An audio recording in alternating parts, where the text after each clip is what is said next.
तो ये देखिए दोस्तों, अब हम इसमें आग लगाने जा रहे हैं। तो लगाइए आग, ये लग चुकी है आग दोस्तों। तो बहुत ही खतरनाक वाला, ये देखिए दोस्तों, बहुत ही छींतड़े कर दिए हैं बम के दोस्तों। बहुत ही खतरनाक वाला एक्सपेरिमेंट हुआ है। तो रसिया वाला बम बहुत खतरनाक है दोस्तों। तो ये देखिए धुआं ही धुआं उठ गया है यहाँ पे दोस्तों। ये देखिए दोस्तों, ये फटा हुआ बम रसिया वाला, तो बहुत ही खतरनाक बम है दोस्तों ये। और ये देखिए दोस्तों, इसको भी काला कर दिया अंदर से। देखिए कैसे उखाड़ दिया, मोस दिया इसको दोस्तों। ये देखिए,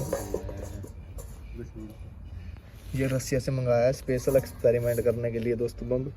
तो बहुत ही खतरनाक वाला एक्सपेरिमेंट हुआ है। तो दोस्तों, आपको वीडियो अच्छी लगे तो वीडियो को शेयर जरूर करें, चैनल को सब्सक्राइब जरूर करें।